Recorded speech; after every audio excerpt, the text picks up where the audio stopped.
Mikkel, hvad siger du om portscenen? Eller lille scene? Det er portscene, det er lille scene. Fra et ingeniørmæssigt synspunkt. Et ingeniørmæssigt synspunkt. Først det ingeniørmæssige, og så dit eget personlige bud. Så vil jeg sige, at det ser ud som til at være kram. Ja, det er det ingeniørmæssige. Ja, den står her endnu. Mit personlige, så synes jeg, at det er en yderst velafbalanceret scene, vi har med at gøre her. Og her får vi også endelig bekræftet, at det rent faktisk er skråbrædder. Ja. Hvad siger du til det? Har du set, vidste du godt det? Fordi jeg vidste det nemlig ikke. Jeg har hørt om det, men det er først nu, at jeg opdager, at det faktisk er skrå. Til scenen er skrå. Scenen er ganske skrå. Ja. Ingeniørmæssig fejl, der er blevet lavet der. Er det en fejl? Det kunne godt være en Det kunne sagtens være en fejl. Altså, det er jo Pihl og Søn, der har bygget den, mener jeg. Pihl og Søn. Ja, det er det billigste. De er lavestbydende. Der er man simpelthen solgt til lavestbydende. De har garanteret brugt et vatterpas derude af lod. Ja, de skal bruge laservatterpas. Det er det eneste, der virker. Det skal de. De bruger 2 meter almindelig vatterpas. Hvorfor hedder det egentlig et vatterpas? Det er fordi, at det hjælper med til at få ting i vatter. Hvad er vatter? Det er vandret. Og lodret. Nu går vi simpelthen bag store scene. Fantastisk at se. Eller er det portscenen? Eller er det portscenen? Det er ikke til at vide. Det er ikke os, der er turguides. Vi skulle nok have taget den betalte tur alligevel. Fantastisk. Ja, man kan lige frem mærke, hvordan luften vibrerer af kreativ energi. Her ser man samtidig, hvordan en dør kan åbne. En dør kan åbne. Og ikke mindst, at kreativitet er selvfølgelig... Må man ikke have mobilen tændt? Hvor står det henne?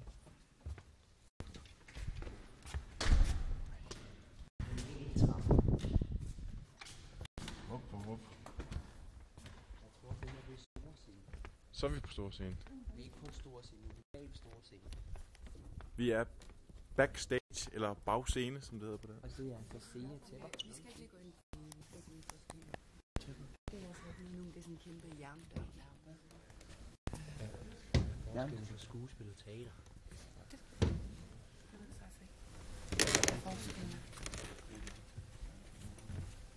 Der er ikke nogen forskel. Hvorfor ikke? Hvorfor skulle der være en forskel? Jeg tror måske, skuespil det er noget med det talte ord, hvor teater det kan også godt være.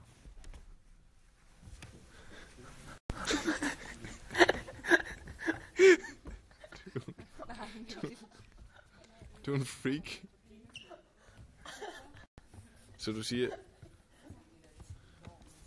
skuespil, altså hvad der skal, hvad er det talte ord?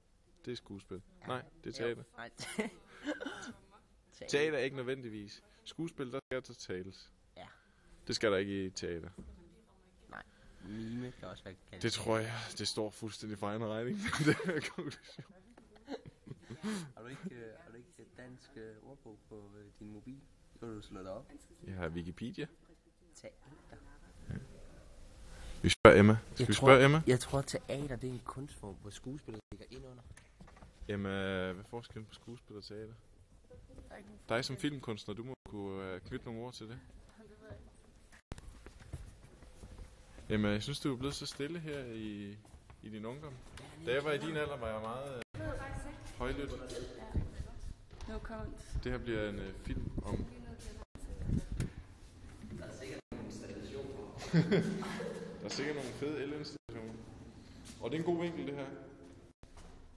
Emma, det kunne du måske bruge i en af dine film.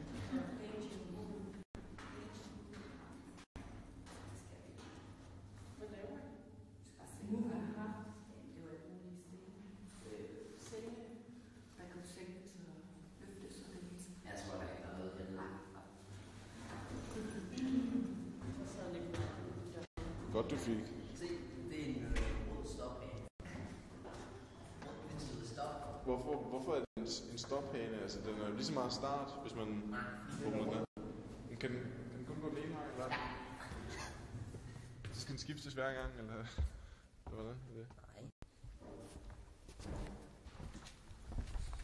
Kan du fornemme trælugten herinde? Den er fantastisk. Der vil man ønske, at jeg havde et duftkamera. det emmer af... Det er som om luften er tyk, som du også sagde tidligere, af kreative energier. Ja. Impulser. Og der er så tomme flasker. Der er kreativitetens muse. Alkohol. Der har Nicolas Bro drukket. Der kan du så se bagscene. Der er vi. Det har lige været inde ved store scene. Det er som manden, der påstår, at man kan drikke 50 store fad på noget. Det er der mange, der kan. Det er slet ikke ualmindeligt. Det er blot 25 liter. Prøv med vand, for eksempel. Prøv at se, om du kan drikke 25 liter vand på en dag. Freak.